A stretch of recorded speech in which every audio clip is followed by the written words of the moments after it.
A weather story today, that dry line out to our west. We will start to see some thunderstorms perhaps developing across the area as we get into the afternoon. So again, stay weather aware, but you've heard us talking about that cap, that warm layer of air aloft that really limits the thunderstorms from developing. So we expect limited coverage with the storms, but any storm that is able to develop today will likely be severe across North Texas. So keep that in mind. And then as we get into the afternoon hours today, again, storms perhaps firing up a little farther to the east. We'll see exactly where the cap breaks if it's able to. You see limited coverage, though. But again, that severe weather threat will be there. Those will move off to the east as we head into the evening. Dry line will still be parked out to our west. Tomorrow, another round of thunderstorms fire up during the afternoon. These will be more widespread, so the coverage will be greater. The severe weather risk higher as well, we think, as we get into Tuesday. Then a cold front sweeps in early on Wednesday. Still some thunderstorms mainly east of the Metroplex. It looks like as we get into Wednesday, as the cold front moves through, that takes all the thunderstorms out of the area as we get into Wednesday afternoon.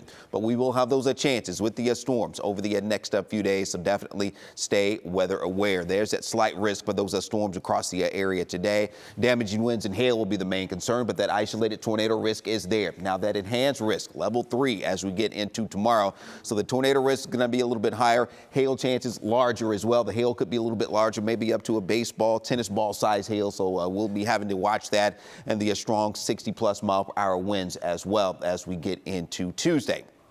Mainly east of the area, that marginal to slight risk with the severe thunderstorm potential as we get into Wednesday. Again, that's mainly going to be before midday, I think, on Wednesday during the morning hours as that front moves on through. Our western counties probably won't see any severe weather there on Wednesday. So here's the 10-day forecast. Starts out very warm here early this week. We'll be up around 90 degrees or so, as you just saw, for those highs tomorrow. Then we'll start to come down upper 70s to low 80s later in the week as the thunderstorm chances move on out. Now, as we get into Easter weekend, Good Friday, not looking at too bad at all, or as we get into the morning hours, we'll be in the mid-upper 50s, low 80s as we get into Friday afternoon. And then for Easter weekend, heading on into Sunday, we'll have a slight chance for some thunderstorms there on Saturday. And Easter Sunday right now looking partly to mostly sunny. Those temperatures still going to be on the warm side as we'll be in the mid to upper 80s. All right, let's